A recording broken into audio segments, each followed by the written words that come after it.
नमस्कार। हाँ, आज हमारे हाथ में ना बिहार सरकार का एक बड़ा ही दिलचस्प दस्तावेज है। हाँ, 11 दिसंबर 2024 को जारी किया गया एक असाधारण राजपत्र। स्पेशल गजेट जिसे कहते हैं। बिल्कुल।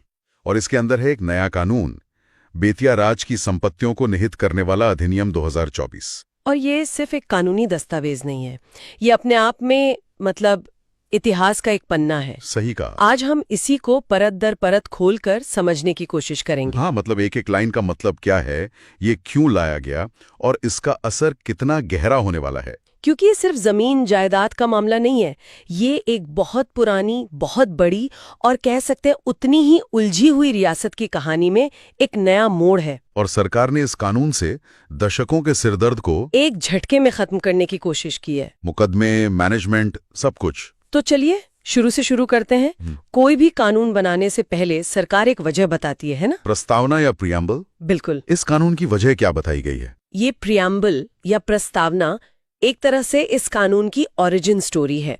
सरकार बता रही है कि उसे ये कदम उठाने की जरूरत क्यों पड़ी।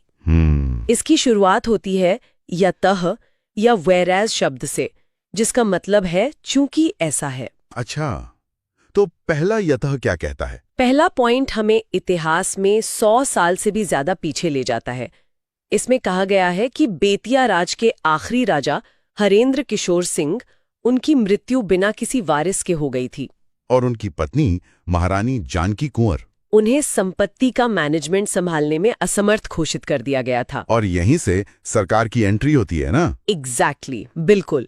क्योंकि जब कोई वारिस नहीं था और रानी प्रबंधन नहीं कर सकती थी, तो 1 अप्रैल 1897 को ब्रिटिश सरकार ने कोर्ट ऑफ वार्ड्स एक्ट 1879 का इस्तेमाल किया। हाँ, और उसी के तहत पूरी रियासत का मैनेजमेंट अपने हाथ में ले लिया। ये कोर्ट ऑफ वार्ड्स क्या चीज थी?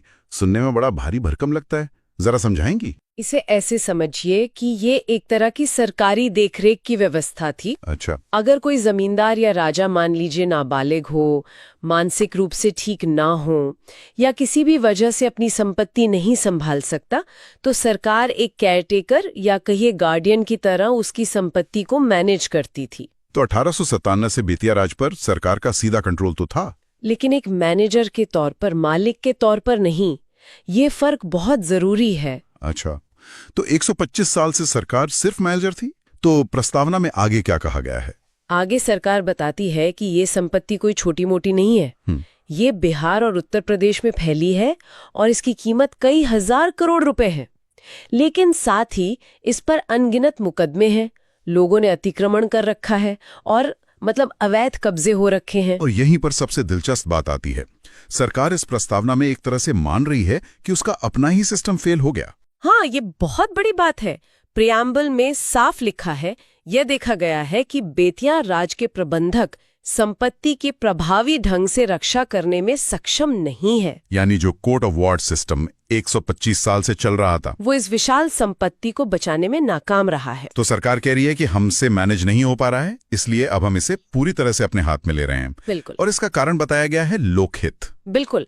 प्रस्तावना का अंत इसी बात से होता है कि इस संपत्ति का इस्तेमाल राज्य के बड़े लोकहित में किया जा सकता है। तो कहानी ये बनी, एक लावारिस रियासत, एक खरबों की संपत्ति जो बर्बाद हो रही है और एक नाकाम मैनेजमेंट सिस्टम। और अब उस संपत्ति को जनता के भले के लिए इस्तेमाल करने का एक मौका। बिल्कुल। इसी मजबूत आधार पर यह नया कानून खड़ा किया गया है। ठीक है, तो वजह तो साफ हो गई, लेकिन अब असली सवाल आता है, इस कानून का बटन दबाते ही होता क्या है? जमीन, जायदाद, मुकदमे, इन सब का भविष्य कैसे बदलता है? सही सवाल। और यहीं पर हम कानून के चैप्टर 1 और 2 में आते हैं। चैप्टर 1 तो बस नाम और परिभाषाएं बताता है। परिभाषाएं? हाँ, जैसे धारा 2 में कुछ शब्द समझाए गए हैं जो आगे बहुत काम आएंगे। एक है अनधिकृत अधिभोगी या अनऑथराइज्ड ऑक्यूपेंट। इसका मतलब क्या हुआ? कोई भी जिसने कब्जा कर रखा है। हाँ, कानून कहता है कोई भी व्यक्ति जो बिना किसी लीगल लीज या अग्रीमेंट के संपत्ति पर काबिज है। अच्छा। अब ये कोई बड़ा बिल्डर भी हो सकता है जिसने जमीन दबा ली हो, या कोई छोटा परिवार भी जो पीढ़ियों से वहां रह रहा हो लेकिन उसके पास कोई कानूनी कागज ना हो। ये परिभाषा बहुत बहुत व्यापक है। और एक और जरूरी परिभाषा है निहित होना या वेस्टिंग। कानून कहता है इसका मतलब सिर्फ कब्जा नहीं, बल्कि हक और कब्जे दोनों का निहित होना है। इसका क्या मतलब है? ये इस पूरे कानून का दिल है। वेस्टिंग का मतलब है मालिकाना हक का ट्रांसफर। मालिकाना हक का ट्रांसफर। हाँ, इसे ऐसे समझिए, 1897 से सरकार उस संपत्ति की केयर टेकर थी, जैसे आप किसी दोस्त के घर की देखभाल कर रहे हो। लेकिन इस कानून के लागू होते ही सरकार केयरटेकर से घर की मालिक बन गई। अब वो सिर्फ देखभाल नहीं करे, संपत्ति उसकी हो गई है। वाह। तो अब आते हैं चैप्टर 2 पर, जहां ये वेस्टिंग असल में होता है। इसकी धारा 3 क्या कहती है? धारा 3 की पहली लाइन ही सबसे बड़ा धमाका है। अच्छा। वो कहती है, बेतिया राज की बिहार राज्य के अंदर या बाहर स्थित सभी मौजूदा संपत्तियां इस अधिनियम के लागू होने की तारीख से राज्य सरकार में निहित होंगी। बस एक लाइन में खेल खत्म। एक लाइन में? और इस एक लाइन के असर क्या क्या हैं? इसके 3 बड़े परिणाम हैं जो इसी धारा में आगे लिखे हैं। अच्छा। पहला तो यही कि सारी संपत्ति अब बिहार सरकार की है, चाहे वो बिहार में हो, लखनऊ में हो या कहीं और। ठीक है। दूसरा परिणाम बहुत ही जबरदस्त है। वो क्या है? धारा 3(3) कहती है कि जैसे ही संपत्ति सरकार में निहित हुई, किसी भी न्यायालय के समक्ष लंबित उत्तराधिकार से संबंधित सभी चल रहे विवाद, मुकदमे या कार्रवाई समाप्त हो जाएंगी। हाँ, एक मिनट। इसका मतलब है कि जो लोग दशकों से कोर्ट में केस लड़ रहे थे कि हम असली वारिस हैं, हाँ, उनके सारे केस एक ही पल में रद्द, शून्य, खत्म। सोचिए, किसी परिवार ने अपनी पूरी जिंदगी, अपना सारा पैसा ये साबित करने में लगा दिया कि वो बेतिया राज के असली वारिस हैं, और इस कानून की एक लाइन उनकी पीढ़ियों की लड़ाई को खत्म कर देती है। ये दिखाता है कि जब सरकार लोकहित को प्राथमिकता देती है तो व्यक्तिगत दावों को कितनी निर्णायकता से दरकिनार किया जा सकता है। ये तो वाकई बहुत कठोर प्रावधान है। और तीसरा परिणाम क्या है? तीसरा परिणाम प्रशासनिक है। मतलब कोर्ट ऑफ वार्ड्स का ऑफिस बंद होगा और वो सारे रिकॉर्ड्स, नक्शे, दस्तावेज, सब कुछ संबंधित जिलों के कलेक्टर को सौंप देगा। यानी पुराना सिस्टम पूरी तरह खत्म, नया सिस्टम शुरू। बिल्कुल ठीक है। तो संपत्ति सरकार की हुई, सारे मुकदमे खत्म। लेकिन उन पुराने पट्टों का क्या? मतलब जो लीज दिए गए थे, या अगर किसी ने बेतिया राज को कर्ज दिया हो तो? इसका जवाब धारा 4 और 5 में है, और ये भी उतने ही कठोर है। अच्छा। धारा 4 साफ कहती है कि संपत्ति पर मौजूद सारे लीज और विशेषाधिकार इस कानून के लागू होते ही समाप्त हो जाएंगे। समाप्त मतलब? कल्पना कीजिए कि किसी का परिवार 70 साल से बेतिया राज की जमीन पर एक दुकान चला रहा है, जिसके लिए उनके दादाजी ने 99 साल का पट्टा लिया था। इस कानून के लागू होते ही वो पट्टा कानूनी तौर पर बस कागज का एक रद्दी टुकड़ा बनकर रह गया। अब उन्हें नए सिरे से कलेक्टर के साथ मामला तय करना होगा। और कोई गारंटी नहीं है कि वो दुकान उनकी रहेगी? कोई गारंटी नहीं। और कर्जों का क्या? मान लीजिए किसी ने बेतिया राज को पैसे उधार दिए थे। धारा 5 उस रास्ते को भी बंद करती है। वो कहती है कि ये संपत्ति सरकार को सभी ऋणों और भारों यानी एनकम्ब्रेंसेस से मुक्त मिलेगी। मुक्त मिलेगी मतलब सरकार को कर्जा नहीं चुकाना पड़ेगा। इसे ऐसे समझिए कि सरकार को ये संपत्ति एकदम फैक्ट्री रीसेट मोड में मिल रही है। इस पर किसी का कोई पुराना कर्जा, कोई दावा, कोई भी वित्तीय बोझ नहीं होगा। ये तो लेनदारों के लिए बहुत बड़ा नुकसान है। अगर किसी ने ईमानदारी से पैसे दिए थे तो वो भी गए। कानून तो यही कहता है। सरकार का तर्क ये हो सकता है कि वे एक उलझी हुई संपत्ति को सुलझाने के लिए ले रहे हैं, न कि उसकी देनदारियों को ढोने के लिए।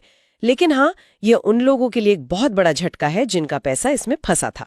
ठीक है, तो अब सरकार के पास एक विशाल फैक्ट्री रीसेट संपत्ति है। अब सवाल यह है कि इस नई रियासत का राजा कौन है? इसका मैनेजमेंट कौन और कैसे करेगा? यहीं पर शायद कलेक्टर की भूमिका आती है। आपने बिल्कुल सही पकड़ा। अब सारी जिम्मेदारी कलेक्टर की है। अध्याय 4 पूरी तरह से कलेक्टर को दी गई शक्तियों के बारे में है, और ये शक्तियां बहुत व्यापक है। जैसे कि धारा 9 कहती है कि कलेक्टर को संपत्ति पर कब्जा लेने की शक्ति होगी। धारा 10 इससे भी एक कदम आगे जाती है। ये कलेक्टर को किसी भी तरह का अतिक्रमण हटाने की शक्ति देती है, चाहे वो पक्का मकान हो या कोई अस्थायी झोपड़ी। मतलब कलेक्टर बुलडोजर भी चलवा सकता है? कानून के हिसाब से हाँ। इसी धारा में कलेक्टर को किसी भी अनधिकृत अधिभोगी को बेदखल करने और जरूरत पड़ने पर उस जगह को सील करने की भी शक्ति दी गई है। और क्या क्या कर सकता है कलेक्टर? धारा 11 में तो शक्तियों की पूरी लिस्ट है। किराया तय करना और वसूलना, अवैध निर्माण हटाना, संपत्ति का सर्वे करवाना। और जानकारी के लिए किसी को भी समन भेजकर बुलाना। बिल्कुल। असल में कलेक्टर को एक सीईओ के सारे अधिकार दे दिए गए हैं। संपत्ति को सुरक्षित रखो, उससे पैसा कमाओ और उसे हर झंझट से दूर रखो। ये तो बहुत मजबूत अधिकार हैं। लेकिन अगर किसी को लगे कि कलेक्टर ने उसके साथ नाइंसाफी की है, उसे गलत तरीके से बेदखल कर दिया, तो क्या उसके पास अपील का कोई रास्ता है? हाँ, एक रास्ता है, लेकिन वो रास्ता भी सरकारी सिस्टम के अंदर ही सीमित है। अच्छा। ये अध्याय 6 में बताया गया है, धारा 15 के अनुसार।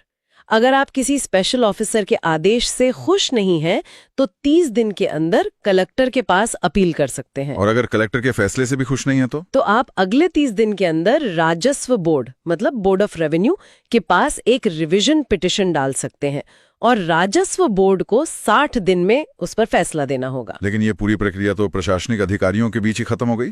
सिविल कोर्ट का कोई रोल नहीं? कोई रोल नहीं। आप इसे लेकर सिविल कोर्ट नहीं जा सकते। यहीं पर मुझे धारा 21 और 22 बहुत शक्तिशाली लग रही हैं। एक कहती है आदेश अंतिम होगा और दूसरी कहती है अधिनियम का प्रभाव सर्वोपरि होगा। इनका असली मतलब क्या है? ये दोनों धाराएं इस कानून का कानूनी कवच है, एक तरह का लीगल शील्ड। धारा 21 यानी आदेश अंतिम होगा का मतलब है कि इस कानून के तहत कलेक्टर या राजस्व बोर्ड ने जो फैसला दे दिया वो फाइनल है। फाइनल मतलब फाइनल? हाँ, आप उसे किसी रेगुलर कोर्ट में चुनौती नहीं दे सकते। और सबसे बड़ी बात, कोई भी कोर्ट इस प्रक्रिया पर रोक यानी इंजंक्शन नहीं लगा सकता। इसे नो रिटर्न्स पॉलिसी की तरह समझ सकते हैं क्या? एक बार फैसला हो गया तो आप उसे लेकर किसी और दुकान पे नहीं जा सकते। बेहतरीन एनालॉजी, बिल्कुल यही मतलब है। खेल वहीं खत्म हो जाता है। और धारा 22? और धारा 22 जो सर्वोपरि प्रभाव या ओवरराइडिंग इफेक्ट की बात करती है, वो तो इसे और भी मजबूत बनाती है। वो कैसे? वो कहती है कि इस कानून में लिखी बातें किसी भी दूसरे कानून में लिखी किसी भी बात पर भारी पड़ेंगी। मतलब अगर किसी दूसरे कानून में, जैसे भूमि सुधार कानून में कुछ और लिखा है, तो भी इस मामले में बेतिया राज एक्ट 2024 ही बॉस होगा, उसी की चलेगी। बिल्कुल। तो इन दोनों धाराओं का मिला के मतलब ये हुआ कि सरकार ने ये सुनिश्चित कर लिया है कि इस कानून को लागू करने में कोई बाहरी कानूनी अड़चन ना आए। हाँ। लेकिन क्या ये कानूनी कवच जरूरत से ज्यादा मजबूत नहीं है?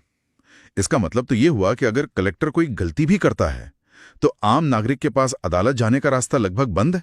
ये एक बहुत ही जायज सवाल है। ये शक्तियों का असंतुलन नहीं है? देखिए, सरकार के नजरिए से देखें तो उनका मकसद है दशकों पुराने विवाद को तेजी से खत्म करना।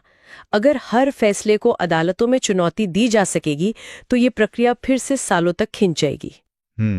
लेकिन आपके नजरिए से देखें तो हाँ, ये आम नागरिक के कानूनी अधिकारों को सीमित करता है और प्रशासनिक अधिकारियों को बहुत ज्यादा शक्ति देता है। ये स्पीड और न्याय के बीच का एक क्लासिक द्वंद्व है। तो चलिए इस पूरी चर्चा को समेटते हैं। हमने देखा कि कैसे बिहार सरकार ने एक बहुत ही शक्तिशाली कानून बनाकर बेतिया की विशाल, बिखरी हुई और मुकदमों में फंसी संपत्ति का पूरा कंट्रोल अपने हाथ में ले लिया है। बिल्कुल। इसके मुख्य टेकअवेज यही हैं। पहला, 125 साल पुरानी कोर्ट ऑफ वार्ड्स की केयर टेकर वाली व्यवस्था खत्म। दूसरा, विरासत के सारे दावे और मुकदमे एक झटके में खारिज। और तीसरा, अब संपत्ति के नए राजा कलेक्टर और राज्य सरकार के अधिकारी हैं, जिनके पास बहुत व्यापक और लगभग बिना रोक टोक वाली शक्तियां हैं। ये कानून निश्चित रूप से एक सदियों पुरानी समस्या का एक बहुत ही निर्णायक और कुछ मामलों में कह सकते हैं क्रूर समाधान पेश करता है। लेकिन ये